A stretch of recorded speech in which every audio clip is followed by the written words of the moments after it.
All right, welcome back to day 2 of the self-documentation series. Day 1 went well. Got the video up, and I think I got 15 views on it, so that's pretty sweet. Today I wanted to talk about, it's a little bit later tonight, and I'm pretty tired, so I just wanted to make something to keep the momentum alive, keep the streak going. And so 2 things. Today was a little bit more tricky of a day than previous days. So I want to talk about that and then my mindset kind of on tricky days. And then that kind of will get into this other point I want to talk about. So, when there's days where like everything just kind of goes wrong? Not even wrong, just like little things, kind of annoying things. Also, there's a fly in the room that I'm going to be trying to kill. Today was one of those days. We had a couple issues with booking flights and with people on our running team like bailing super last second and then trying to fill in the gaps, and a bunch of stuff just like falling through and kind of getting changed and messed up. And a lot of times, like days like that, I feel like it's easy to let that get on top of you, and honestly it kind of did today. I was kind of just like down and bummed about it and not feeling super fired up. And it's interesting to me because I am a type of person that I always know the right thing to say, but it's a lot harder to live that thing than it is to just say it to somebody else. So for instance, when things are going bad or you're having one of those days, it's easy to be like, oh, well, like focus on what you can control, which is something I think a lot about and I say a lot, which is like, all right, here's the situation, here's what happened, here's the reality of where we're at, what can we control and what can we not control. So that's the right thing to say. Sorry. I think I got that. That's pretty good. That's the right thing to say, but a lot harder to like kind of live it when you're in the situation. But today I was actually able to do that pretty successfully, which was good. I didn't feel great doing it, but I was able to kind of just like determine, all right, these things are happening. What genuinely can we do and what can we not? For instance, we're running this race in Oregon in like 2 months, but the roster is due tomorrow, and we had somebody bail today with like kind of like no warning, and we need to raise money for it, and each person's required to raise $1,000. And so if people start bailing, then like our team still has the same $12,000 requirement, and now we just have less people to do it, so we have to raise more money. And I think people are already kind of like stressed about the $1,000 we have to raise. So if somebody bails, it's like not the best, especially with like such short notice, because we can't really replace them, but we're trying. That being said, it was a good situation to look at and be like, all right, shit, that sucks. What can we do? What can we not do? And realistically, kind of like complaining about it or like feeling bad for ourselves wasn't gonna do much for us. So we just thought really quickly, we're like, all right, we could email the people who like make the deadlines and say, hey, we had someone bail last second. Is it possible to get another week to find a runner to replace them? And we did that. Connor did that, which was great. And they said yes, and they gave us till Friday. So they gave us like 3 or 4 more days. And then we did another reach out to our networks and to our networks and said, hey, we're looking for a runner. If anyone knows anyone, let us know. And we got, I think, like 3 or 4 kind of new leads from that. I had 2 pretty solid ones that both weren't able to make it happen, which is fine. That's kind of how the game goes. But that was something that was in our control. We could do another round of outreach to see if we can fill that slot. And we got 1 guy right away. So now we've replaced the guy who bailed. So we have 10, but we really want 12. So we're still down 2. So if you're watching this and you know somebody that wants to run in Hood to Coast and is ready to sign up and can raise $1,000, hit me up. DM me on Instagram. So yeah, one of those days. Things kind of like a lot of fires blowing up. Had another issue with like booking flights.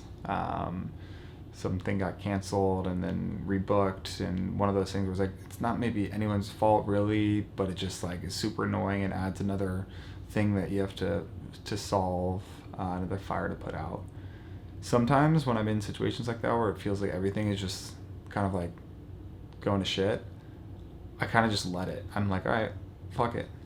let that go to shit. Like, let that happen, let happen. Like, I don't fight it, because I feel like fighting it is just adding another layer of kind of like resistance against it. And then once it seems like everything's been hit, I'll go to my journal and I'll kind of like write out all the problems. What's happening? Okay, we're down a runner. Or we're down 3 runners. Okay, this flight thing got canceled, so we gotta like rebook that, but we're gonna have to call again. It's the whole thing. Okay, cool. And then whatever, other things as well. You put that on a list, sort through it. Usually just by writing it down, you realize that, okay, this is solvable. It was just like super annoying and emotional in the moment. And then you can actually solve the problem. So I'm getting distracted by this fly. I thought I killed him. So that was one thing I wanted to touch on. The second, which is kind of related to that, is this idea I've been thinking about lately. Okay, note for tomorrow: get all the flights out before we start. All the flies out before filming. It's very distracting. The other thing I wanted to talk about is this idea that the things that we do, the activities we engage in, and the effort we put into those things are the exact things that carve us or shape us into the person that we will become. And so if you're aiming for a certain type of person, if you want to be a certain type of person, if you want to be someone who gets up early, if you want to be someone who's in shape, if you want to be someone who's well respected, if you want to be someone who has a lot of money, like, you have this kind of like desired vision for yourself. Your tool for building that person is the things you do. It's your actions, it's your effort. And so sometimes I'll think about something I'm going through, and instead of thinking about, come on, fly, dude, this is a good little analogy. If you're thinking about, I forgot what I was gonna say. So if you're going through something and you're thinking like, fuck, this is hard, or like, oh, this is not what I want it to be. Another frame to think through is, what will this make of me? What will this thing I'm going through turn me into? And usually it's easier to get excited about that, the answer to that question, than it is of like, oh, like, I hate this. Let me give you an example. I like to talk in examples and concretes. I like both, actually. I like abstracts and concretes.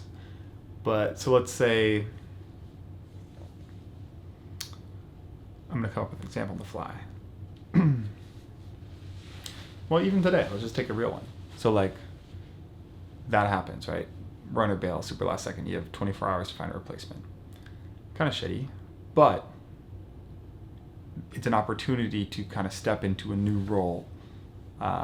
Something you may have not had to do before, like pull together people, sell them on this thing really quickly.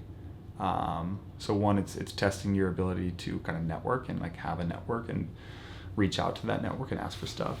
And then it's testing your ability to make an offer to somebody, like, hey, we have this team, here's what it is, explain why it's an awesome thing. So it's elevating you in the sense that you're now somebody that can do that. You can pull things together really quickly, and maybe you didn't know you could do that before. So there's a bit of kind of like confidence or perspective you've gained on yourself. And so the all that to say, the things that we go through, or the other side of that is the things we choose to do. So sometimes things happen to us, but the more fun way is to think proactively about it and say, okay, who do I want to become? And then say, okay, what things could I do that will make me the person I want to become as a byproduct of doing those things? It's a little wordy, but I think you get what I'm saying. So if I want to become jacked, if I go sign up for a personal trainer, it's a pretty good start, at least I'm going to be in the gym, 3-4 times a week with that trainer. That will probably turn me into a jacked person if I do all the work as well. If I want to have more discipline, if I sign up for the Army or the Navy, shout out Quinn, I'll probably get more disciplined because I'll go through the things that will turn me into that type of person. So it's nothing crazy, but it's a different way of thinking about the activities you go in. And the third benefit to this type of thinking is, if I'm getting lazy, or if I'm considering half-assing something, maybe even subconsciously, but I can tell that my kind of like effort is wavering a bit, I'll remind myself that it works both ways. If I put in half-ass energy, if I am lazy in my execution of something, I'm now turning myself into the type of person who half-asses stuff and gets half-ass results and doesn't finish things and doesn't follow through and isn't reliable. And so it cuts both ways. And so in that sense, it can be used as a deterrent to keep yourself from behaving that way. And then in the more positive light, you can use it as a way to elevate yourself into new heights. All right, that's what I got for today. A little bit of a tougher day, but that's okay. They happen. I really try when things are feeling tougher to remember all that stuff we just talked about. Another thing I saw today that I liked was, I mean, it's super cliche, you've heard it a million times, but like everything in life is happening for you. I really try to remember that one as well. It's hard because you get just swamped into the emotion of the negative stuff, but it's a liberating way to think if you can do it. Because when you're faced with a challenge, you're like, oh, this is kind of cool. Like, the universe is testing me on something. I got a test here. They're seeing what I'm going to do. I have an opportunity to do something cool. Like, I have an opportunity to make maybe a new decision that I haven't before, or like get creative, or, oh, okay, my back's against the wall. Like, what could I do? You know, what a cool opportunity. Yeah. All right. That's all I got. I'll see you on the next one. Peace.